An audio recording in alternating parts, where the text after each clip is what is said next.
Bonjour, mon nom est Laurence Lezère et je suis très fière de vous présenter ce soir le tout nouveau site de l'Association de spina bifida et d'hydrocéphalie du Québec qui s'appelle donc hydrocéphalie.ca. Ce site, ça fait longtemps qu'on y pense à l'association.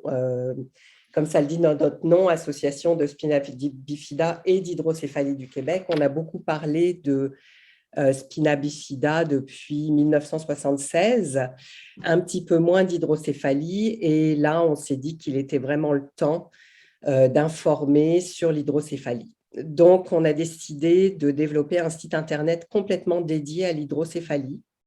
C'est une porte d'entrée d'information sur l'hydrocéphalie. C'est de l'information qui est vulgarisée. On l'a voulu comme ça et on l'a voulu accessible à tout le monde. Moi, quand j'y pensais, je me suis dit, je voudrais qu'un enfant de 9 ans qui a un diagnostic d'hydrocéphalie puisse aller sur le site et comprendre l'information. Donc, c'est vraiment de l'information grand public. Alors, je vais juste vous faire un tour en vitesse avec vous du site. Donc l'adresse, l'URL, c'est hydrocéphalie.ca. La page d'accueil, voilà à quoi elle ressemble. On commence par expliquer brièvement ce qu'est l'hydrocéphalie. Donc, l'hydrocéphalie, c'est quoi? C'est une brève explication de ce qu'est l'hydrocéphalie et de ce qu'est le liquide céphalorachidien et comment celui-ci circule et sa fonction, etc. On explique ensuite dans cette section-là les différentes formes d'hydrocéphalie, qui en est atteint et pourquoi. Ensuite de ça, on a fait le site sous forme de profil. Donc, vous retrouvez les informations pour chaque profil. Donc, on a les bébés, les enfants, les adolescents, les adultes et les personnes de 55 ans et plus. Dans chaque profil, vous allez trouver comment reconnaître l'hydrocéphalie, avoir des informations sur comment se fait un diagnostic, par où commencer quand on reçoit un diagnostic d'hydrocéphalie, quelles sont les différentes formes d'hydrocéphalie, les causes, les traitements et la gestion quotidienne de l'hydrocéphalie. On retrouve des informations un peu plus spécifiques en ce qui concerne les bébés, les adolescents, les futures mamans et les personnes âgées de 55 ans et plus. Ensuite de ça, on a un onglet « Ressources ». Dans cet onglet, vous allez trouver ce qu'on a décidé d'appeler l'ABC de l'hydrocéphalie. Donc, dans l'ABC, en fait, c'est un glossaire où vous allez retrouver des définitions de tous les termes pouvant avoir un rapport avec l'hydrocéphalie.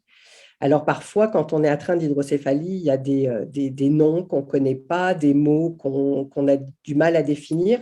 Donc, vous allez retrouver dans le glossaire vraiment toutes les définitions, tous les mots. Ça va vous aider à comprendre un petit peu tous les mots que vous risquez d'entendre dans le cabinet de votre neurochirurgien ou du neurologue, etc.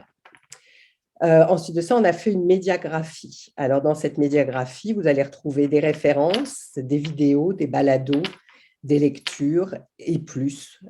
C'est une partie du site qui va être alimentée fréquemment. Ensuite de ça, on a ce qu'on a appelé notre galerie.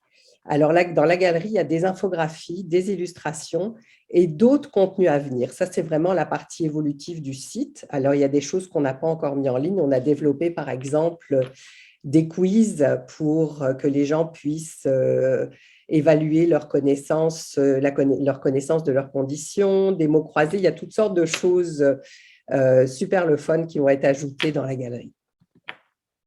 Ensuite de ça, on a fait une partie diagnostic. Alors, la partie diagnostic, ça vous permet, au lieu d'aller devoir consulter tout le site, ça vous permet, si vous vous retrouvez avec un diagnostic d'hydrocéphalie, de retrouver en un clin d'œil toutes les informations. Donc ça, c'était une présentation très succincte du site. Je vous invite donc à aller le consulter, hydrocéphalie.ca.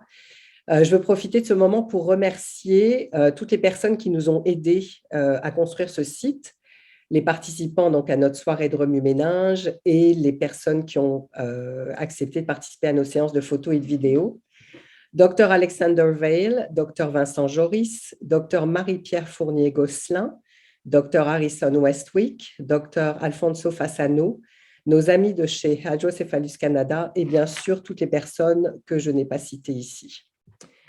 Et puis ça, c'était juste pour vous donner, ça c'est une mosaïque des photos des personnes qui étaient à notre séance de photos sur l'hydrocéphalie, où on voulait montrer un petit peu les différents visages de l'hydrocéphalie.